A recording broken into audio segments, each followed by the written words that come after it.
fighting over it. Yeah, they'd lose their fucking mind over Chuck and Billy. I mean, they would fucking lose their fucking mind. Rico.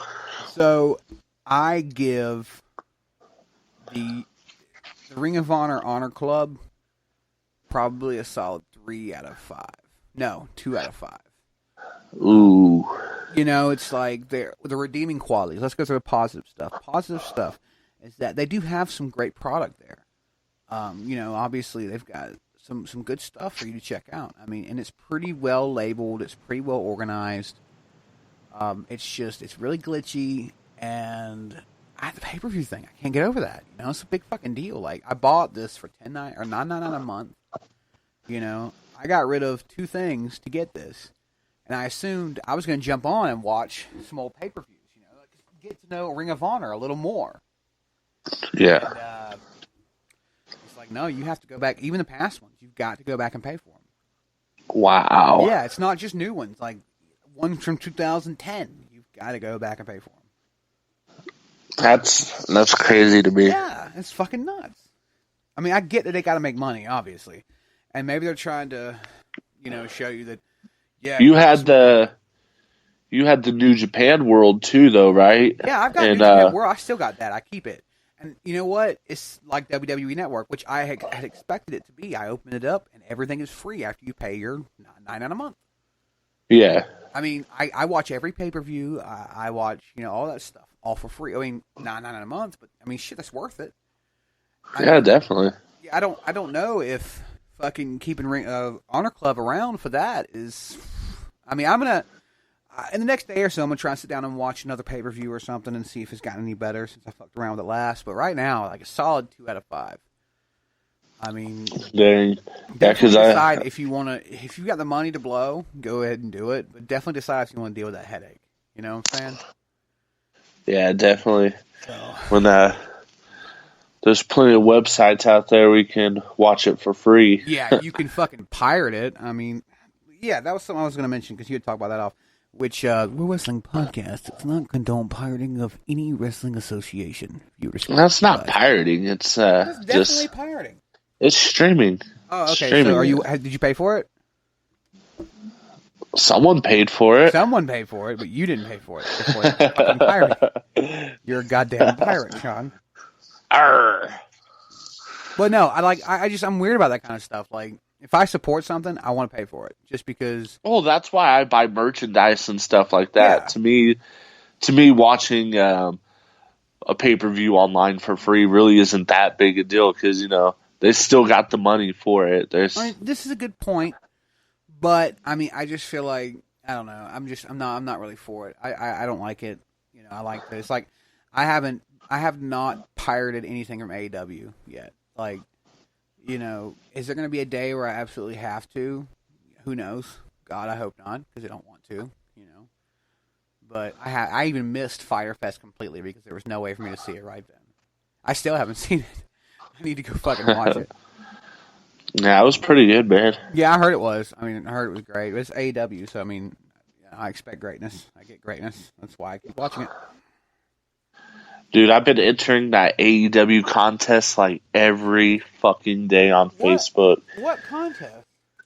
It's to win tickets to the first televised event. It's hotel, airfare, tickets to the show, and $500. And I enter that shit every day on Facebook. Well, that's because you're a fucking loser. But no, I mean, you're cool. I mean, I get it. You know.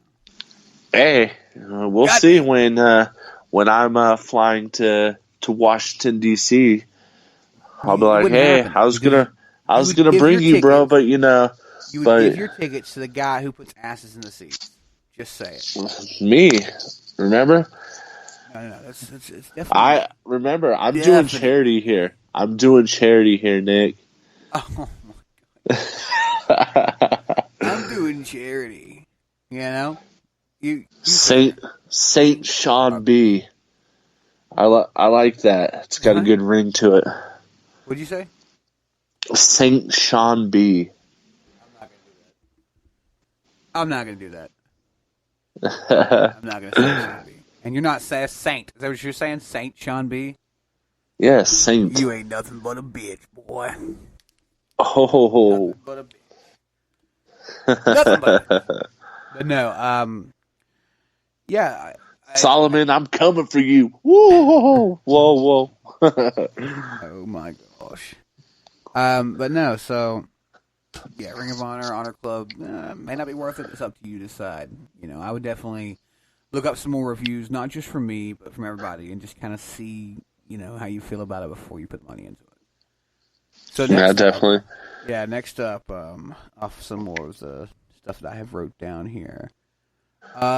Update on the CMLL conversation. I don't know if we covered that on the last show or if I covered that during a Under the Bottom Rope. I think I did. But quick update. We're going to start with a recap. Last time I was on the air, I mentioned WWE opening up a conversation with CMLL, and that was a big deal. Yes, me and you. Yeah, to use Arena Mexico. Yeah. Well, kind of find out it's not necessarily about Arena Mexico. It's about one guy who they would not mention.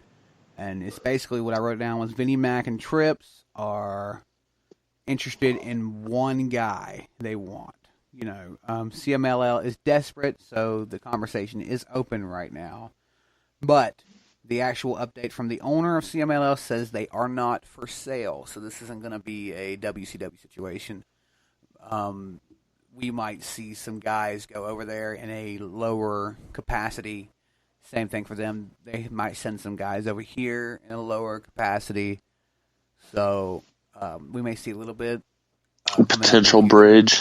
Yeah, a potential bridge. We're going to see how it goes. But right now, I mean, obviously nothing's going on. So I thought it was interesting because, you know, we had talked about it last week. So. Yeah, we did. We hit on it after Bradshaw got off the air with us. Yeah, we did. God, what a nice guy. He just walked from one side of the country to the other where he lives, and it's this little spot in between the countries where it's like 88 miles long, which isn't huge, but that's a pretty good. He walked it. He just walked it with a friend. Like, nope. He was hyped. I'm like, damn man, what the fuck is wrong with you? A walking stick and a British bulldog.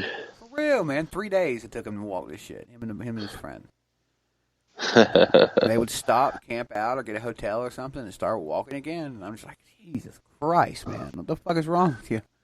I don't walk that far unless I have to, and I mean, I better have to. I know a friend who walked like 8 miles for a piece of pussy one time, so there's that. You know, but I mean there's a song about walking 1,000 miles for some pussy, so you know. Yeah. That must have to be some good stuff. I don't know. It must be some good fucking stuff. You know what I'm saying?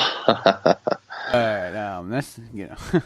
Anyway, so next up, I want to, because, you know, eventually we're going to have to talk about the Wednesday Night Wars coming up, but I want to talk about the Dark Horse here. Do you really? Oh, I'll talk about it more when we get to that. Yeah. So, let the lead guy fucking talk. But, the lead guy.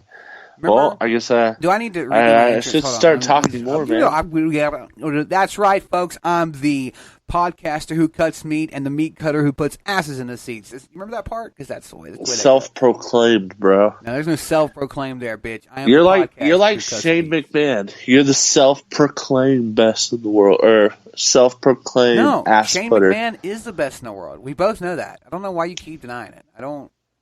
What, you know, best in the world. Yes, and Stevie Richards' super kick was the best. It is. What is going on?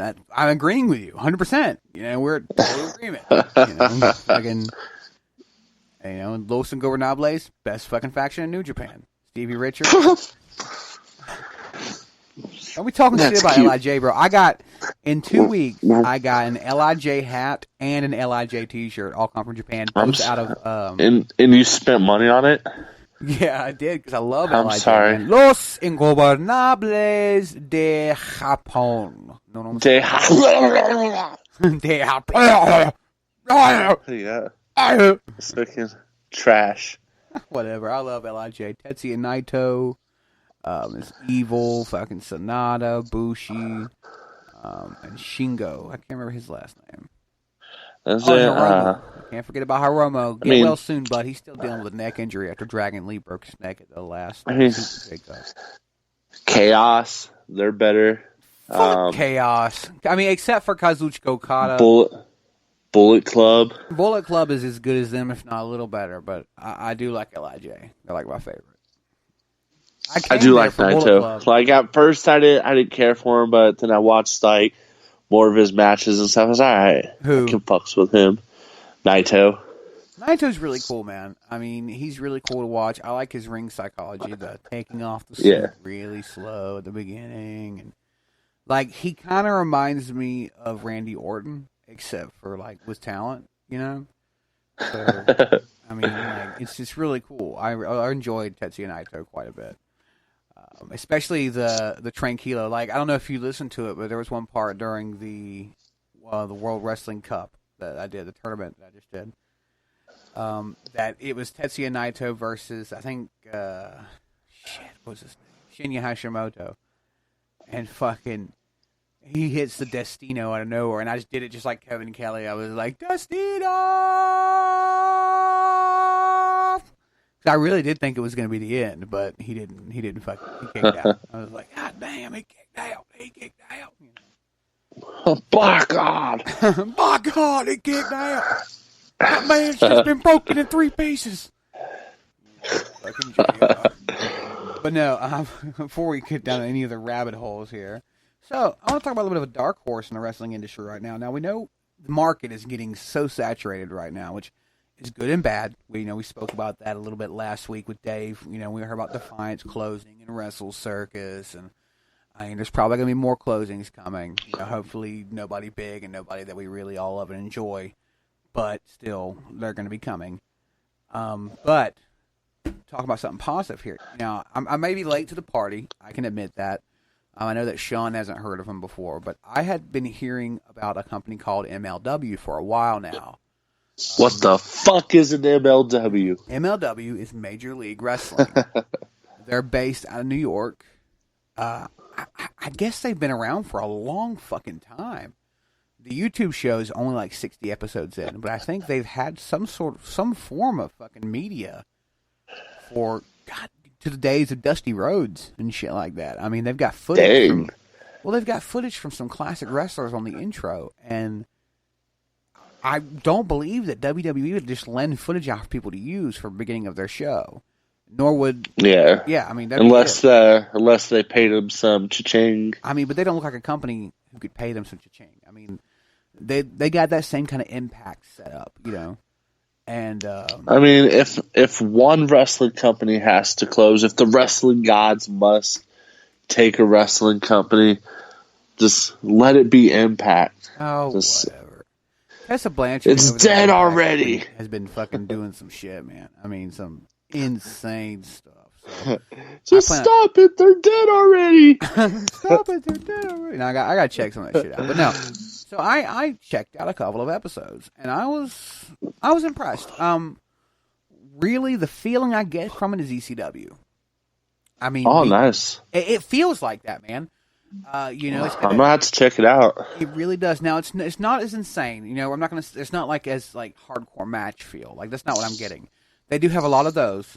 I mean, La Parka's like their big guy over there, or L.A. Park. He's like their big baddie, And this has got the same. This is MJF and Dynasty. That's where they're at. Brian Pillman Jr. and the rest of the Hart Foundation. They're there. There's a lot of great wrestlers over there I've been checking out, and it's impressive. The storyline building they do reminds me a lot of ECW. It's very drama filled. It gives you, it's like some spots are kind of like as far as the drama is concerned. Some are okay, that's kind of cool. Like a storyline going on right now, it's like Conan has stolen the main bitch who runs the place, her phone, and it's got a bunch of incriminating evidence on it. And they're going back and forth, and he's demanding things and such. So you get what I'm saying. Like, it gives me that ECW feel. Hell yeah. I mean, it could be something to watch. Like, just like ECW was back in the 90s. We could see sort of that cult following kind of come out of nowhere and start following MLW. And their number one